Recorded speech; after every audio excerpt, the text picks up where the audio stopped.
Welcome everyone to Cambridge University Conservative Association, CUCA's first directly live streamed interview this term, where obviously we are joined by a man who needs very little introduction, Mr. Nigel Farage, and we're incredibly thankful to be joined by him today. As I said, I'll save the introduction beyond saying that Nigel has obviously played an instrumental role in Britain's campaign to leave the European Union and our subsequent period of independence or lack thereof in the time afterwards. So once again, thank you so much, Nigel, for joining us today. It's I'm very pleased to be here, and I didn't know any Conservatives were left at Cambridge, so it's a real pleasure to be here. We're an endangered species, but we try and fly the flag, as it were. So yeah, you're with a good cause, as it were. So just to begin, I think if we look at your recent work, which obviously those on your Facebook page and those who've seen what you're up to at the moment more widely will have noticed, which is your work in the English Channel with regards to the migrant boats coming over from France, in many cases guided by the French Navy. So just as a broad overview, I think people are quite keen to know, firstly, what's going on in the English Channel, why aren't we hearing about it, and what needs to be done by our government? Well, once the lockdown started and I realised I was going to be at home a lot, I thought, well, I'm going to start doing my own broadcasts, and I started doing Facebook Lives and monologues and answering questions and things like that.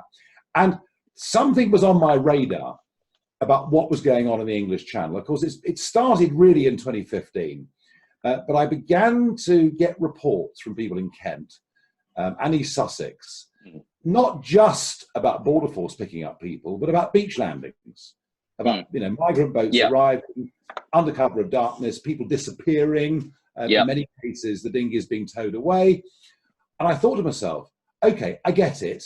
We're in this huge health and economic crisis, but why is there literally no coverage of this on mainstream media whatsoever? So I went down one day to East Sussex, to a place called Pett Level next to Hastings, a little homemade film of me on the beach, of me talking to fishermen, and suddenly a couple of million people viewed it. I thought, wow, there's a real public interest here, and our journalists aren't doing their job. So since then, I've spent several days out in the English Channel, and what I've been able to prove conclusively, and I'm not even being called a liar on this, which is most unusual. And what I've been able to prove is that despite the 61 million quid we've given to the French to stop this trade from happening, French naval boats are literally escorting inflatable dinghies from French waters into British waters, at which point they are, and it's called the handover. And the Border Force then accept them. They come into the United Kingdom, they put in an asylum claim, they're then sent off to various four-star hotels all over the country at the expense of a taxpayer. Historically, about 5% of those who come in via this route get returned. At the moment, nobody is being returned anywhere. And the pace of this, we're now looking at approaching 1,300 people that have come in since lockdown. So I'm doing my best to put pressure on Priti Patel to say, look, once we finally left the EU rule book, we have to say that nobody that comes via this route will be allowed to stay. And I think that's the big question, really, which is on everyone's mind, which is why is nothing being done about it? Because we have Priti Patel, the Home Secretary, was billed when she first came into power as being tough on crime, tough on borders, and everything else. And I mean, so the question really is it incompetence, government incompetence, something which I know you spoke about last night, or is there something going on that we don't know about in terms of well, look, I mean, so your party, which is called the Conservative Party, is led by a man called Boris Johnson. Well, quite. who, when it comes to this issue of illegal immigration, has the most astonishingly bad track record. He has twice, when he was Mayor of London, called for complete amnesties for those that have come illegally. So however much Priti wants to do, she may find it very difficult with Boris as leader. Also, collectively, our political and media class think it would be awful to send people back to countries that are poorer than we are. But the truth of it is, if you worked on that basis, billions might want to come to the United Kingdom. And we have no idea who's coming. William, I have met face to face some of these people in these dinghies. And I have no doubt that some of them are fleeing appalling oppressive regimes in Iran. Of course. Others may well be Christians coming from Iraq and other countries where their lives have become, frankly, impossible over the last few years. But be in no doubt that 90% of those that are coming are young men between the ages of 18 and 26 who are coming from Eritrea, Pakistan, Afghanistan, Iraq, Syria, you name it. None of them would ever qualify as refugees under any Geneva Convention definition. No. They are coming as economic migrants. And my fear is, unless we grip this very quickly, this summer could see literally an invasion. And that brings with it, you know, I saw one or two of these young people in that boat, very aggressive towards us. And I thought, I wonder, I bet one or two of you were fighting for ISIS a few months ago before they were militarily defeated. Now, whether I'm right or wrong, the point is there are serious security implications here too. Of course, it's the unacceptable risk fundamentally. And I think one of the most scandalous parts of it, you know, because these are truths which we've known about for years with regards to illegal migration, but one of the most scandalous bits is the complicity of the French Navy. And I suppose what I'd like to ask on those grounds is this a warning sign, as it were, or a red flag as to our future relationship with Europe? Because if we look at, you know, the complicity of the French Navy and therefore the French government in this migrant crisis, along with the backdrop of the EU's recent negotiation strategy, which has been particularly with regards to fisheries, you know, which is completely unreasonable. How does this bode for the next decade? Well, actually, I'm going to take a contrary view to that, because I mean, take this crisis first, and then we'll talk about the broader issue of our relations with European countries. One of the reasons the French are happy to effectively turn a blind eye in some cases when it comes to beach launchings, but to physically escort in others, is they've got these camps at Calais. All the problems that come with those camps, they're almost happy to be rid of the problem. But find the right solution. Make it clear that the UK will not accept anybody under any circumstances into the country that comes illegally across the English Channel. And you know what? Not only does our problem stop, but the French problem stops too, because Calais stops to become a magnet for those that want to get there. And so with actually, that issue, people trafficking, there is a solution here. And more broadly, once we are fully free, let's hope we're fully free and independent of the single market, the customs union, the European arrest warrant, the common fisheries policy, the list goes on as long as your arm. Actually, we will then be a different country. And I suspect our relations with France and Germany and elsewhere will actually be rather better, because they will have a quiet respect for us for the fact that we've actually broken free and we're doing our own thing. And in terms of wider relations, obviously a topic you know a lot about and is in the headlines for a number of reasons at the moment is the Trump administration in the States. And I saw your post yesterday, I think, indeed before Trump announced it. So perhaps your secretly guiding policy, which is allegedly, which is Antifa being declared a terrorist organization, which I think has come at long last. And just speaking more generally, how do you think Trump is managing the crisis, both in terms of the protests at the moment and coronavirus more widely? Well, nobody in British politics was targeted more by these people than me. It went on for years. It was relentless. It was violent. It was unpleasant. All right, I know some of that comes with public life, but the extent of it was quite extraordinary. I said in 2017 on Twitter that I thought Antifa should be designated as a terrorist organization. I'm very pleased the president has said what he said. And you know, Black Lives Matter. I just heard Matt Hancock in the House of Commons saying Black Lives Matter, you know, coming out with this usual politically correct spouting that he does. Well, Black Lives Matter sounds great. You know, all these organizations, hope not hate, they all sound wonderful until you examine what the modus operandi of some of them is. When you examine the connection with Soros and many other people. And look, I think the murder, as it may be, I mean, you know, we're prejudging. We are prejudging this case. But if we are to assume that it is third-degree murder that was committed by that policeman, that obviously is awful. And we've seen other cases of it in America. And there is a huge black-white divide in many American cities. It's a problem that has not got better. But the idea that somehow that can be used for mass civil unrest, violence, looting is wrong. And the idea that somehow it's President Trump's fault, well, what did Obama do in his 8 years to improve the lives of black people in America? Absolutely nothing. And I know that mainstream media are looking for Trump to come up with a conciliatory approach. But how can you conciliate with people that are setting fire to churches, smashing up shopping precincts? You have to establish the rule of law. And I thought, and many don't like the Donald style. It's individualistic. It's not what we expect from American presidents or politicians.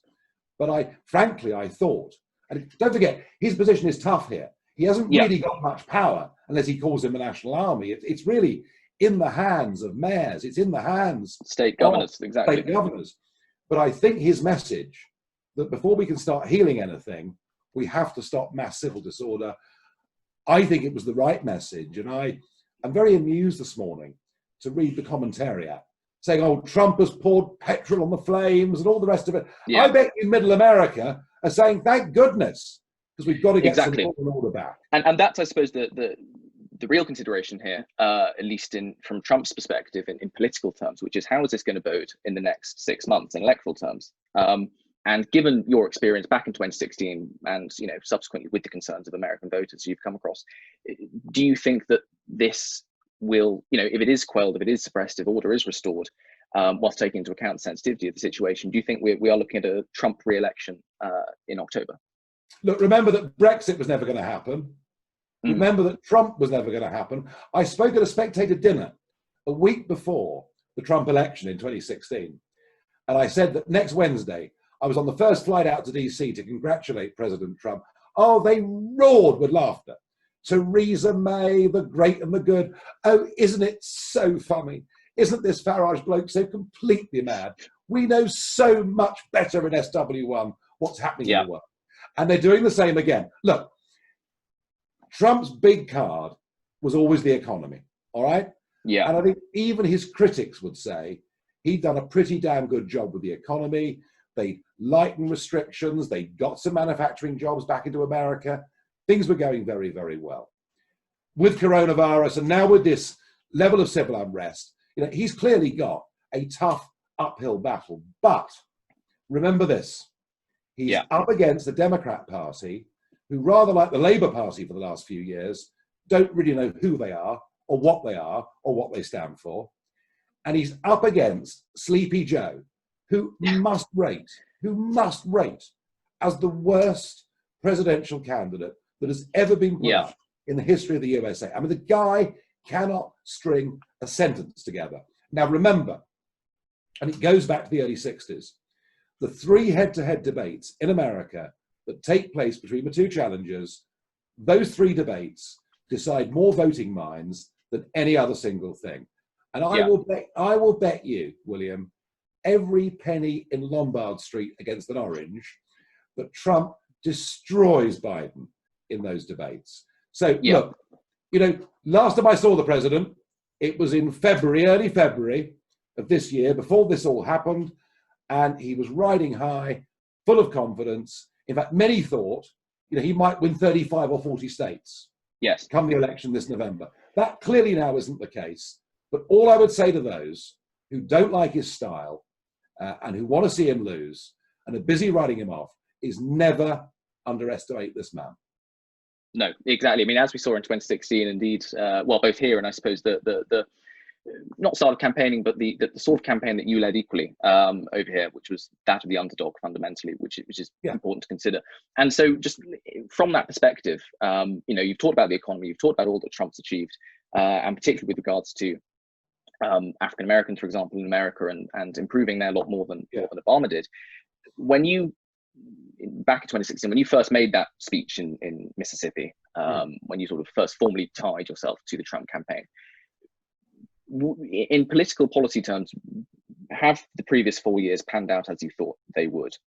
in terms of Trump? As in, has he? Because there's been some criticism to say that, you know, with the expulsion of Bannon, with people like Jared Kushner taking the reins in the White House, Trump's foreign policy, for example, he's not really stuck to his guns. I mean, the economy obviously is a different case, but if I'd said to you, all right, 4 years ago, when everyone was saying that Trump will be a warmonger, it'll be World War III, no.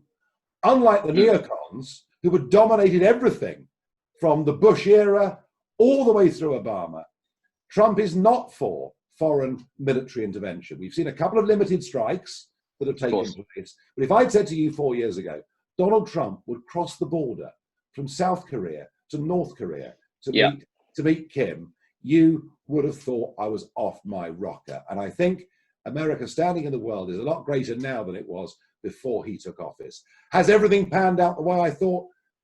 Look, you could never, ever tell, can you, what is going to happen? What I do know is this. Even if people think that Trump's a bit rough and ready, even if his direct style is not their cup of tea, I know the guy. I know he's got some good, strong, fundamental principles. In fact, very conservative principles in many ways about country, about family, about many of these things. He believes in it passionately. He's got guts and he's got courage. And I'll say this to you. If he is not re-elected, we will live in a few years' time in a world completely controlled by China. And the only man who can rally the West to start to stand up and to understand the threat we face is Donald Trump. And this is, just as when I was your age, we were in the midst of a Cold War against the Soviet Union, we are now going into a Cold War with China. The stakes are incredibly high, as we can see in Hong Kong now and elsewhere. Absolutely. So I think in terms of Western world leadership and dealing with this huge battle, this huge threat that we face to our entire way of life, I think he's key. And this is another thing I'd be keen to get your view on, just in a sort of particularly British context, you know, because obviously, as you say, spot on, Trump is doing a lot about China, he's speaking a lot about China, and he is taking them by the horns, as it were. But what do you think Britain's role from here on in is, particularly with regards to the issue of Hong Kong, but also due to the fact that in raw logistical terms, we've got a trade deficit with them, you know, hugely influential economically. Where do we go from here, really?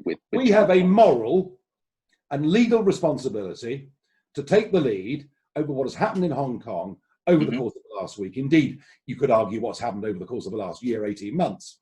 And where is Boris Johnson? Where is he? Yeah. Where is he? I mean, I know it's sunny outside and lovely. He's got a new baby and all, but where is he? You know, we signed joint statements with the Canadians, the Australians. Where is the moral authority? Where is the leadership on this? Of course. And do you think I have not heard a dicky bird out of him on this. We leave it to Trump to effectively make the running for the West. And more broadly, look, David Cameron and George Osborne, many of our civil servants, once they retire, many of our big business people, indeed, many people who wanted to sell us out to Brussels are now happy to sell us out to China. And the problem is that all the influences, all the close influences on Boris are pro-Chinese. I think he's into a awakening. He has got a battle now within the Conservative Party over those who become China skeptics, every bit as great as David Cameron had with the Eurosceptics back a decade or so ago. And I think this is one that the China skeptics will win and that Boris will lose. And I think and I hope it'll happen sooner rather than later.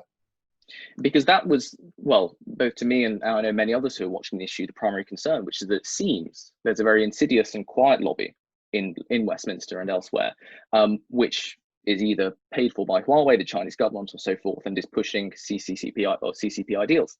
And in Cambridge in particular, you know, we see this even with our Vice Chancellor. There are concerns with regard to Chinese money, Chinese influence, and so forth. And so I guess the question is, you know, from, you know, as an experienced political campaigner who's taken on Europhiles and so forth, how do you think the struggle against China will be conducted, and what needs to be done in the immediate term? What pleased me, as I say, the early battle lines of this at the start of this year, it looked like a rerun. Eurosceptics, China skeptics, Europhiles, pro the Sino-British relationship. But there's been a change, a decisive change. Sir Malcolm Rifkind, former Foreign Secretary, leading a group of 7 former Foreign Secretaries demanding that we take a lead. And Malcolm, a Remainer, very strong on this. Chris Patton, who has spoken out on this wonderfully. So I now think actually there is a coming together of both. Almost bipartisanship is breaking out in the Conservative Party on this issue, and that's a very good and a very healthy thing. It also shows that some of those Brexit divisions have now been left behind, and people can now start to work together on other issues, and that's a really good and a really important thing. But yes, I mean, look, the Chinese have bought and paid for a substantial chunk of the British, upper ruling classes. I listened this morning. I listened this morning to the Today programme. Goodness knows why I do this to myself, but I did. And there I heard, arguing for Huawei, the man who was Neil Kinnock's right-hand man in the European Commission. These are the kind of people. And I'm afraid your university is pretty much as bad as it gets when it comes to this. I mean, God, if you have to sell your soul for money and new buildings, there's something wrong with your principles, in my opinion. And I completely agree. And I think that one thing we are at the same time blessed with in Cambridge is there's a very strong Hong Kong and indeed overseas Chinese voice, which actually is taking this fight directly to university, directly to the faculties and the Chancellor, which is very, very important. But I think in terms of the whole sort of university discussion with China, it does hint at a wider issue, which is this idea, and maybe it will differ when China becomes the principal enemy, but I think we've seen in the past few years that actually the enemy to Britain's success and future is very much one which is now within. If you look at the universities, if you look at the civil service, there is sort of an embedded, I don't want to say anti-patriotic, but you're getting into dangerous territory here, because back in 2014, I talked about the 5th column that existed within our country. Oh my goodness me. If you'd seen the press abuse I got for it. But of course. Yes, I have to say, I've thought this for years. There seem to be a certain class of people, and they can be in the Foreign Office and elsewhere, who basically hate our country, are embarrassed by our history and everything we stand for, and we're very happy to see us packaged up in a modern globalist world as just a tiny little cog of a much bigger machine. Mercifully, I think here and across the West, common sense is prevailing. And we're saying to ourselves, you know what, actually, democracy on a nation state level doesn't mean we're against anybody. We want to trade with our neighbours, cooperate with our neighbours, be friends with our neighbours. We just don't want democracy to be replaced with global bureaucracy. And I think we're very much now on the winning side of that argument. It is, as you say, common sense politics. And I remember on the evening of the Brexit referendum, it was a victory for common people, for ordinary people, which I suppose is where this sort of movement starts. It's common sense politics.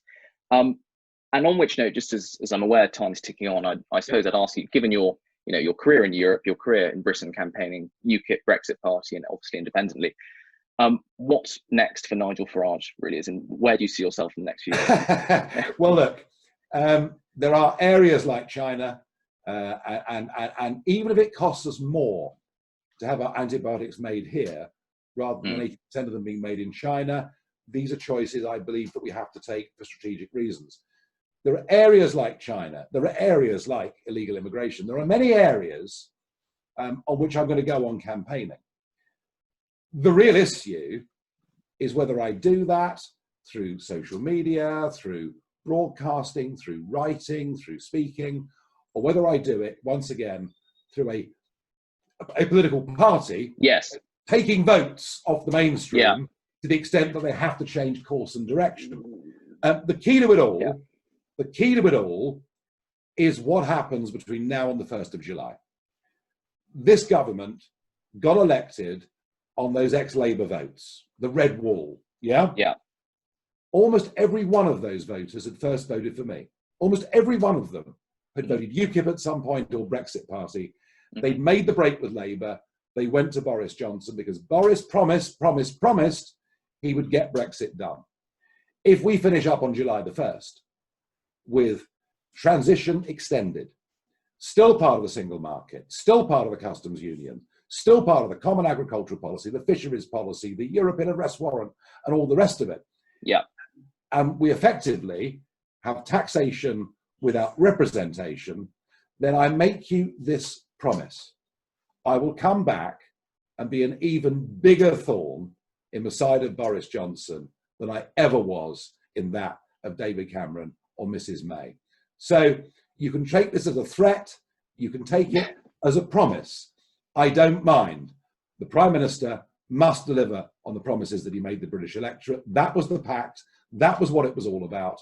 And so really, politically, what I do from here will depend very much on that decision.